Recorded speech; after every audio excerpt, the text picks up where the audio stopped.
mga kauturan nga mamumugon sa sini nga hapon, malipayon nga adlaw para sa atong tanan. Ari naman kita, mayuuno na naman, nagtipo na naman kita, mabuhay sa aton mga utot nga mamumugon, nga nagupod sa aton sa sini nga hapon, sa mga utot naton nga mamumugon, nga aratira sa mga baligyan, sa establishmento, sa nagalakay o nagpamati sa aton, isang na malipayon nga adlaw sa mga mamumugon. Padala mo na inong Ariel. Malipayon tungod nga nagsililipon kita para siligaon ang aton adlaw. Noong puli ka na Ang di. unang adlaw naton sa isa ka tuig, way labon sa lubyan di 30 na nagsililipon kita.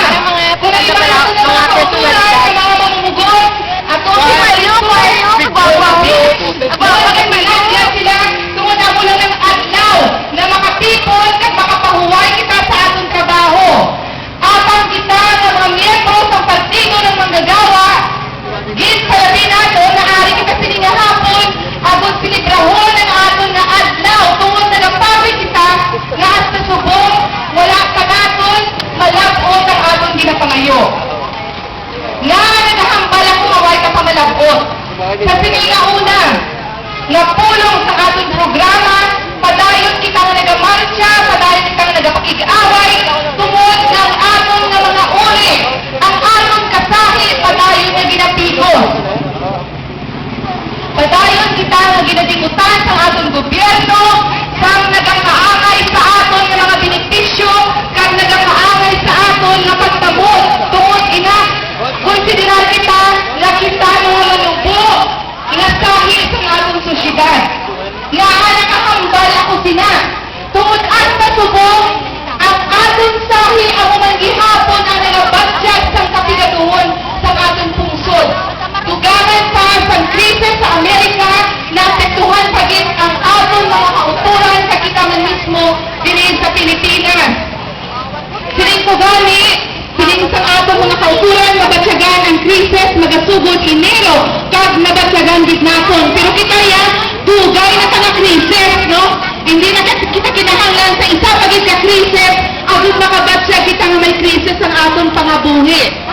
Ari kami sa isa ka industriya, ari kami sa Sineco, kag kung nabatian nyo ang Sineco sa nagliligad ng mga binulan, kag asta subok, ginatay man kami, tungod nga ang amon sahi, ginakonsiderar sang amon mga amo sa mga lideres sa Sineco, kalagayan ng mga manubo, at ginakakamalaon kita sa aton na ginahimo. Ang ginahimo natin, ginaproteksyonan natin ang aton palamugnan, para sa kaluhan apang kita ginaatake ka ginapakalain sa madamo ng beses. Nga ang magkipag-expirmi ang ginapakalain, madamo kita sa demanda, madamo kita sa ginapangayo, apang wala ginahatag sa aton kay at kasubong, may mga utog kita nga madamo, maindi ka kita mag-asip sa aton. Ang ginapangayo natin sa aton kadalagan, ang aton nga pag-isa, ang aton nga pagpakig-away.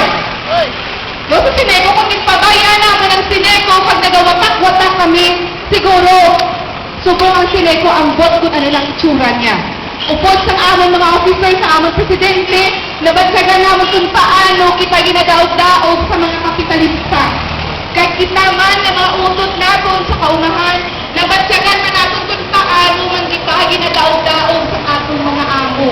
Nga ang ginadaog-daog, kahit kung isagaan kita sa pagtawag sa gobyerno, hindi ka na kinahanglan nga kung wala sang galing maggutom pa kita. Hindi ka na kinahanglan nga kung mag-ustak ang galing, magkalasala kita sa aton kalaunod sa mga kaumahan. At pasubong, ang ginahimos ng gobyerno, ang monopolyo sa duta, ang mamanggihapon, ang nagadugang kag nagapalain sa pangabuhi sang aton mga utod sa kaumahan. Kung sa ibang na pungsod, ang mga mamumugon sa uma, o kung ang ginatawag ng mga farmers, maayo ang pangabuhi, dili sa Pilipinas, ang aton mga manugtano, mga aton mga farmers, among mga pigado, kaya ang nagamanggaranon, amo ang kapitalista, labi na gid ang mga kapitalista, nga mga dalagos ang kapitalya na gabakal sa aton. Wala na tayo ang aton pangabuhi. Amo na nga padayon, ikagihapon, sa sininga hapon, hasta pa siguro nga malabot nato ng aton nga madaog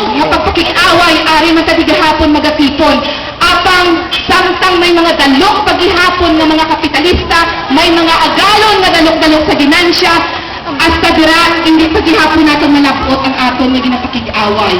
Gamit sa sininga krisis nga ginabatsyag natin kaging batsyag halin pa sa una, padayon kita nga magpakig-away, padayon kita nga mamati sa mga kauturan natin diri para maintindihan